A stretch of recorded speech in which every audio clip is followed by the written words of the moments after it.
So we're gonna be interested in the probability that an individual who is alive at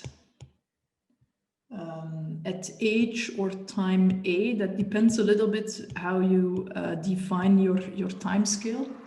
So if you are age 0 at time 0, then these two correspond. But if you have a specific age at time 0, then your time scale and your age scale, of course, there's a shift in between them, right? So picture it here as we have an individual who is alive at time A, and we want to know the probability that this individual dies before reaching time B. So those who are in the life insurance mathematics class, they know that that's relevant if you do pension type of calculations, annuities, life expectancies, and so on.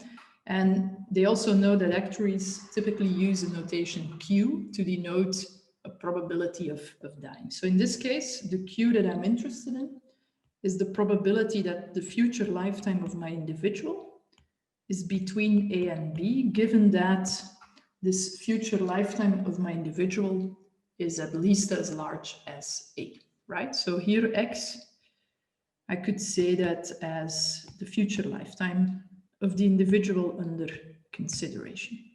So I'm interested, and this is what we call a probability of decrement, a probability of dying in this case. What's this kind of probability? What would it be? What would it look like, right? And first thing we can observe is that you can rewrite this probability using the expressions for conditional probabilities. So that goes like this. And you could also see it as the probability that X is strictly larger than A minus the probability that X is strictly larger than B divided by the probability that X is larger than A, right? If you don't see that immediately, just make a timeline, put the A here, the B here. So if you see the probability that X is above A, right, minus the probability that X is above B, then what you retrieve is the probability that X is going to be in between A and B. Writing this as survival functions, I then end up with the survival function of X evaluated in A minus the survival function of X evaluated in B divided by this survival function, right? So that's the kind of stuff that I'm going to start with. And I will be interested in specifying a certain functional form for this survival function. And then by deriving an estimator for this survival function, I, in the end, want to quantify what would be this probability Q, how could I estimate it, and how could I calculate, for instance, the variance that comes with this proposed estimator. And in order to do so, we're going to, first of all, introduce some additional notation and some additional reasoning. So we're going to say, well, let the random variable y denote the random variable x, given that x is above a, right? So we're going to condition on survival beyond a, beyond time a or age a, and we're going to consider the future lifetime from there.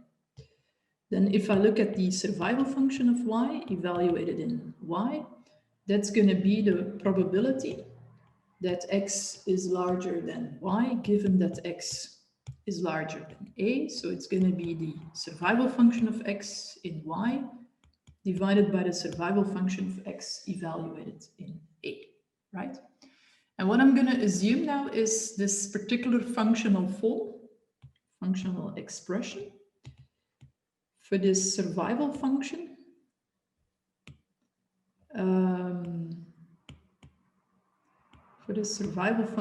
of y, right? And what I'm going to assume here is that I can express this survival function evaluated in y as the exponential of minus an integrated hazard rate. And in this case, I'm going to work with a hazard rate lambda that is constant on the interval between a certain A and a certain B, right? So that may look a little bit funny, but it's an assumption that we're often going to make in the literature. We're often going to assume this hazard rate.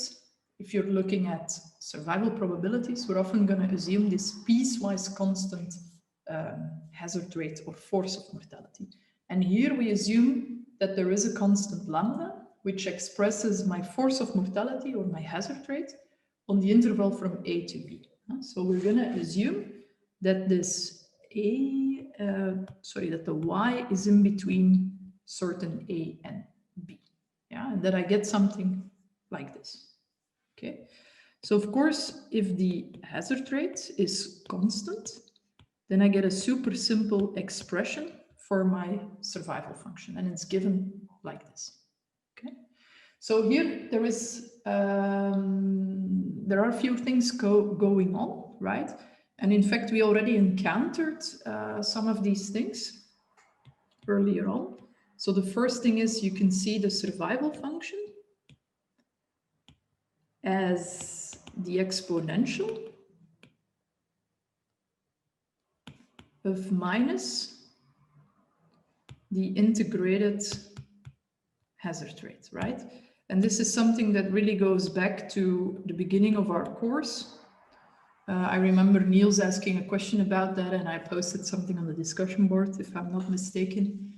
So this is a relation that we've seen earlier on. The survival function, you can see it as the exponential of minus the integrated hazard rate. And what we do now is we assume a piecewise constant hazard rate. And in this case, we're going to focus on an interval between A and B. And that's the only focus we're going to take. So for our problem of interest, let's say that there is an interval between A and B, and we are willing to assume a piecewise constant hazard rate on this interval. What we typically do, if you look at mortality modeling, is that A and B will be in between two integer h's. And so from hx to x plus 1, for example, there is a constant, say, mu x or something, the force of mortality. So this is a common assumption that we make. Why do we make this assumption? Because then, of course, the expression for the survival function, you get a very easy integral over here. So you can actually start working with that without any problems or without relying on any numerical integration or whatsoever. Yeah. And what I want to do now is I want to focus on how to estimate this lambda from data. So say that you have given data or you follow individuals over the interval from A to B, and you're going to see what happens for the lifetimes of these individuals between A and B. What can you say then, or how can you derive from that kind of information an estimator for lambda? So I hope you appreciate this question because it's a very relevant question. So how would you come up with an estimate for the force of mortality under this assumption of a piecewise constant force of mortality over a certain interval, and given that you have observations on the lifetimes of individuals? And these individuals could be at population level for the Belgian population, but it could also be at the level of a pension fund or at the level of an insurance company that has a portfolio of life insurance product holders or life annuity holders. So it's a very relevant question, and we want to derive now how to come up with an estimate for this lambda. Okay, so people who were with me in the advanced life insurance mathematics course may recognize this because we did something similar over there. That's one thing I want to say. And the second thing is, if you look at this story in the book, there are lots of typos. So I indicated that on my sheets. So I think it's better to follow the sheets or to follow the iPad reasoning over here. Yeah, but this is what we want to do. I can also try to picture this thing. And as you know, I'm not good with making pictures, but let's say we have an interval from A to B, and we want to see what's going on over this interval. Yeah, and we have several individuals, and those individuals, they may be with us between A and B completely. Yeah, So that means that we observe them over the complete length of the interval AB. All right. But we may have other individuals, we observe them over a while, and then we observe their death, right? So this is an individual who is with us during a certain time period, but for whom we observe death of the policyholder in this particular interval from A to B. And on the other hand, we could also have individuals who we only start to observe, from a certain point beyond A on and up to a certain point, right? So in this case, we didn't observe their death, but we only observed the individual during a shorter length of time in this interval between A and B, right? And this individual could enter later. We could see him or her till the end of the period, or he could enter later. We could observe his death, and so on and so forth, right? So these are the various scenarios which are possible. At least I hope I pictured all the scenarios which are possible. So what we're going to do is for individual J, we're going to introduce a notation. So GJ is the age or the time, depending on how you want to discuss it, right? Age or time of first observation of individual J.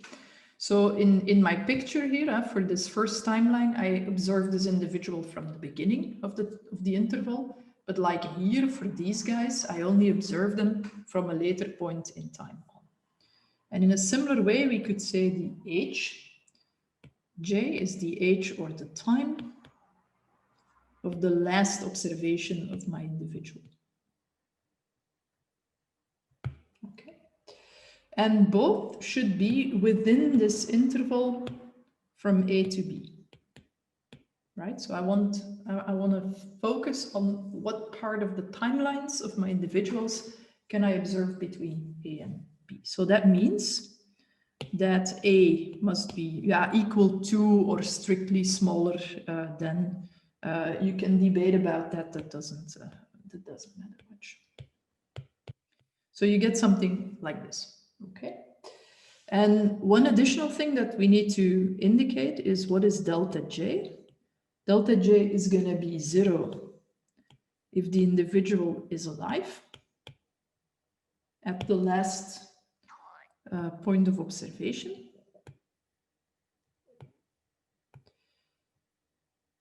And delta J is 1 if the individual is, if not, let's say. So these are the pieces of information that I want to have, right? And on which I'm going to base my estimator for lambda. I'm going to base my estimator on these pieces of observation. Now, I also hope that if you would picture the database system of a life insurance company or of a pension fund or something, I hope you can imagine that you can really extract this kind of information, right? For any interval AB that you would like to come up with. And you can extract this piece of information, let's say from the date of birth of the policyholder, the date at which he or she entered the contract, the date of death, if any, right? So using all these dates that you can keep track of in your records as an insurance company, as a pension fund, you can come up with these pieces of information. And now we want to put together the likelihood as a function of this unknown force of mortality or this unknown hazard rate lambda, right? And we really need to think about how that's gonna go, right? And in this likelihood, we're gonna distinguish two different terms. So we're gonna look at those individuals who die within the interval AB that we consider. And we're gonna look at the individuals for whom we do not observe their time of death within this interval from A to B. And our question to you could be like, if you observe the death of an individual during this time interval between A and B, what kind of contribution would you then put in the likelihood? Will that be a density? Will it be a survival function? Will it be a CDF? How would you use the likelihood contribution then for the individual for which you observed the death? If you think about what we learned earlier on. So maybe you can help me in the chat. So the question is, if you have an individual, like the one over here, you observe his death in the interval from A to B, what likelihood contribution will you write down for this individual? Will that be a survival function contribution? Will it be a density contribution? Will it be a CDF? Will it be an interval? What would it be? What do you think?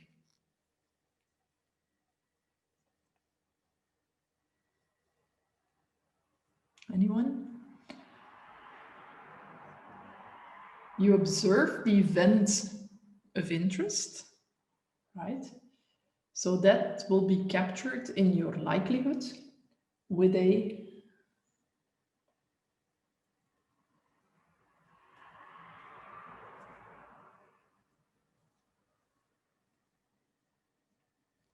density contribution, right? Because you work with a continuous random variable, the future lifetime. And so if you think about writing down the likelihood contribution for this particular individual for which you observed the moment of death within the interval A to B, then you're going to do that with a likelihood contribution. On the other hand, if you look, for example, on this first timeline here, for this individual, you did not observe his or her death during the interval from A to B. So that is a right-censored observation, right? Because you only know that the moment of death or the age at death or the time of death is going to be beyond the interval from A to B, right?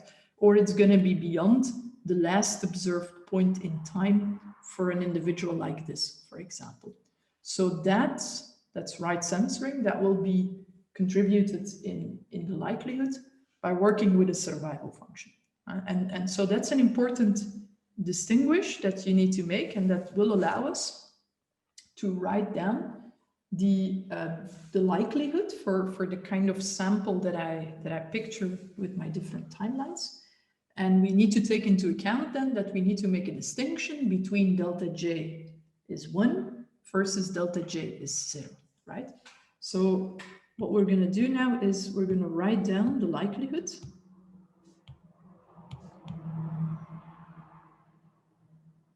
And we're going to do that. So the likelihood is going to be a function of the unknown lambda, which is my hazard rate, which is constant between A and B. So I'm going to assume that all the individuals are independent. So I'm going to take a product over J. And now I'm going to focus on my two contributions. So for the first one, I'm going to say it's a density evaluated in Hj divided by the survival function evaluated in Gj. And that's to the power delta J. So that is, if delta J is equal to 1, my individual died. So if 1, then individual J died in the interval from A to B, right? So what I want to contribute in the likelihood then is the density of the future lifetime evaluated in the point of the last observation, which is generally denoted as Hj. But I want to condition on the fact that my individual survived beyond time Gj, which is the point of first observation of this individual, right? And then for the other individuals, those who did not die during the interval, what I'm going to contribute is the survival function evaluated in Hj divided by the survival function evaluated in Gj. And then I'm going to do that to the power 1 minus the delta J, right? Because if the delta J is 0, the individual J did not die in the interval from A to B. Okay, so this is how you can capture the two situations. The individuals who died, they contribute with a density, and the individuals who did not die, they contribute because they're right-censored or their lifetimes are right-censored, they contribute with a survival function.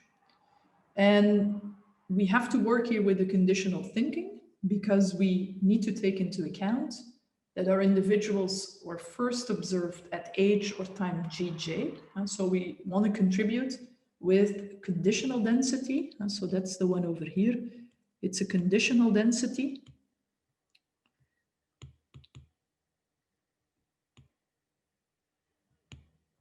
It's the density of x, say, given that x is larger than gj.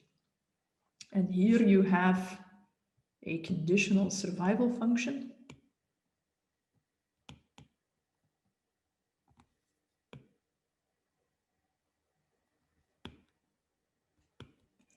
So here we're going to work with the probability that x is larger than hj given x is larger than gj. And that's exactly what you see coming up there, right?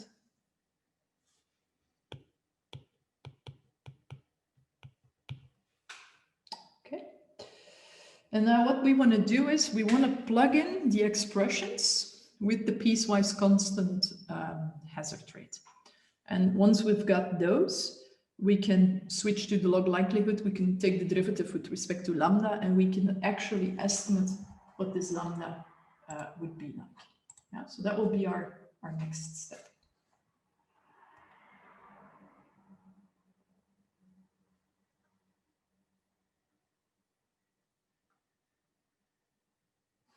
So how are we going to do that?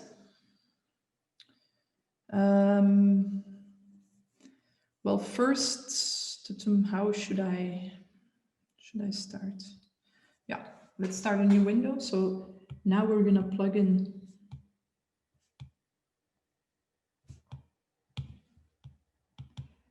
the expressions as a function of lambda.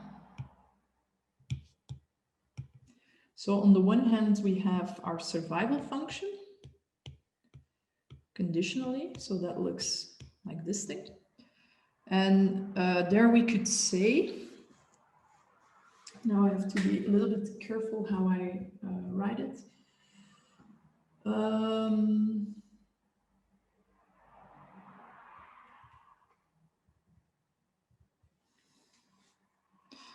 So there we could say that it's the exponential. Yeah, I guess you can write it like this.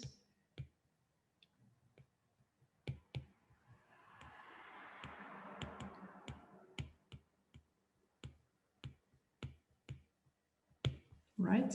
And if we then simplify this whole thing, we should get something like this.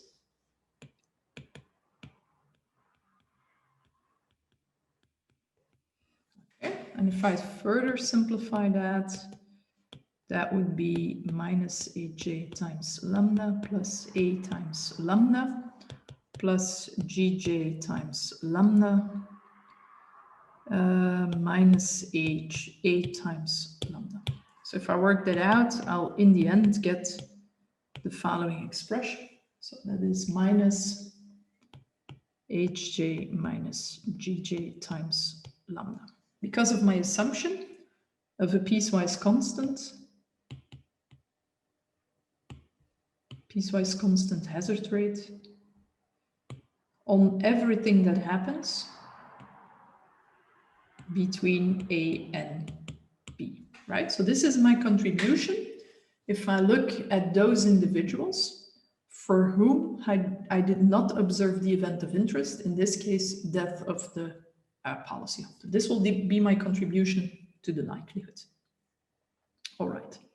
And then the next contribution. So the next contribution is going to use the density. So we need to think how to go from the survival function to the density, right? So that's going to be our next step.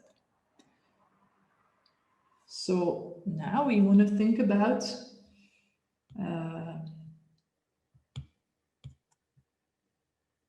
the f evaluated in hj divided by the survival function evaluated in gj.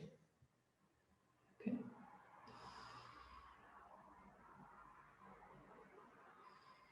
And how would I do this? So what I can do then is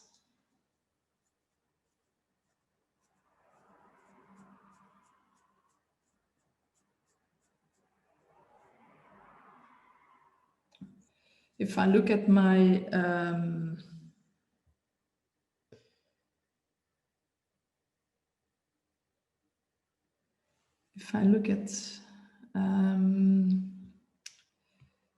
my survival function,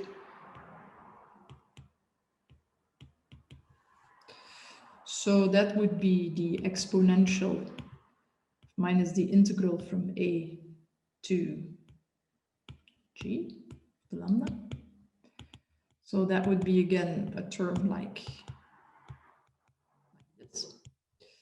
And what I could then do is I could use the same kind of reasoning and say, if I look at the density evaluated in hj, it's going to be minus the derivative of my survival function evaluated in hj, right? And I'm going to use for my survival function something of the form the exponential of minus y minus h times lambda, take the derivative. So I'm going to do something like this. Survival function evaluated in y, say, is the exponential of minus this thing. So if I take the derivative and I put a minus in front, then I'm going to get lambda times the exponential of minus something like this. Okay, that's what I get for my density contribution. So if I use that over here, my contribution will be lambda times the exponential of minus hj minus a times lambda. And if I plug in both expressions, I'll get here, for the individuals of whom I observed death during the interval a to b, I get their density, which I have over here, and I'll get their survival contribution, which I get over here, two conditional, right? So if I put everything together, I'll have lambda times the exponential of minus hj minus a times lambda divided by the exponential of minus gj, like this, which I can then further simplify by taking the two exponential expressions together. So now I know for the individuals who died and for the individuals who of whom I did not observe their death during the interval AB, I know what I should put into my likelihood. So I can now go back to my likelihood, consider the whole thing to be a function of lambda, and optimize for the unknown lambda. But maybe let me first check whether you have any questions regarding these steps. So this is a nice putting it all together kind of reasoning, I would say. So what we do here is we look at the ratio of two survival functions. That's for the right-censored observations. So those for whom we did not observe their death during the interval from A to B. We put that together and you'll get a contribution like this. Yeah. And then in the next term, we looked at the contribution to the likelihood for those individuals for whom I observed the death during the interval from A to B, more specifically death at the moment hj, given that I first observed them in this interval from A to B at a time point gj, right? And if I put that together, if I do the necessary calculations, I'll retrieve their contribution like this. Questions on that?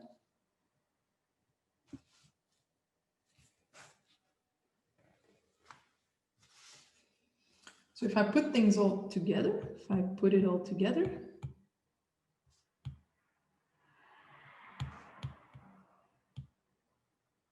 So my likelihood as a function of lambda then becomes the product over all the individuals. And first I'll have the contribution of those who survive.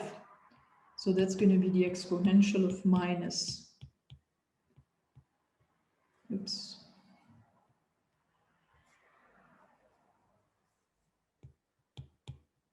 This thing to the power 1 minus delta j. And then I multiply with the contribution from the density, the conditional density, and that would be something like this. So this is going to be my likelihood. Okay, and so what I learned, if I look at this likelihood more closely, is that I can rewrite the whole thing, yeah, by saying you've got a product over j of lambda to the power delta j, right? Because you only see the lambda coming up over here. And then you've got the contribution exponential minus hj minus gj times lambda. And in fact, you've got that for all the individuals in the study. So not only for those who died, but also for those who survived, right? Because you have this term both over here and over here. So you really got it for everybody in the study. So if you then work this out, if I take the product,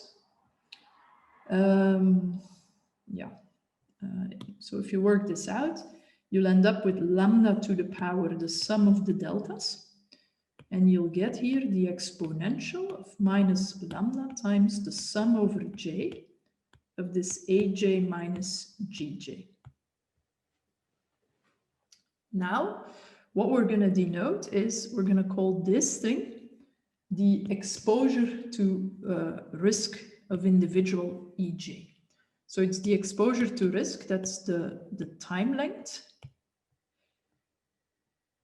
The time length that individual J contributes to the interval that I'm considering here between A and B. So if I would observe individual J from point A to B, and he or she would not die, then this contribution would be B minus A. Then you contribute to this exposure because we were following you over the whole interval from A to B.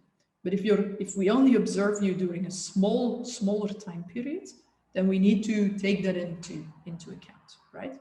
So that's my exposure to risk. That's the time length that we observe the individual alive in the interval between A and B. And of course, if you look at this thing, the sum over all the delta J's, that's the number of observed deaths.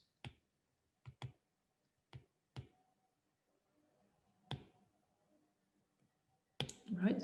And here, if you take the sum over all the exposures, you get the total exposure contributed by this group of individuals that we're following within the interval from A to B. So that allows us to write down the likelihood, and this likelihood then eventually becomes lambda to the power d, and then the exponential of minus the sum of all the exposures to risk times lambda. So we could say that's lambda to the power d times the exponential of minus lambda times e, where E is the total exposure. And now things become easy, because if I switch to the log likelihood, I'll get D times the logarithm of lambda minus lambda times E.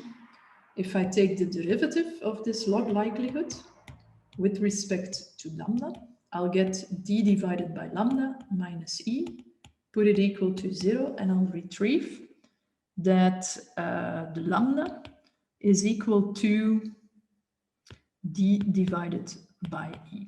So that is my maximum likelihood estimate for the piecewise constant force of mortality that I assume to be valid to the interval between A and B. And this is a very intuitive expression, because what I need to do is I need to look at the total number of deaths observed in the interval, And I need to divide that number with the total exposure to risk that I observed over my whole population or over my whole group of people that I followed during the interval from A to B.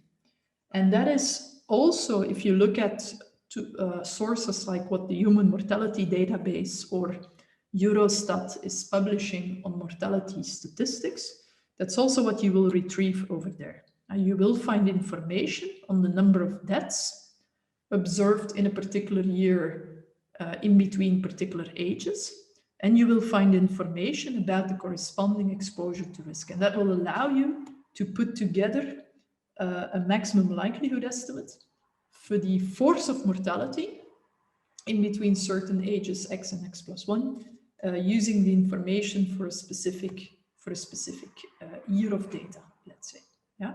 So this is a very relevant estimate that allows us to work with these lifetimes of individuals, let it be at the population level or let it be at the level of a portfolio of pensioners or annuity holders or whatever, right?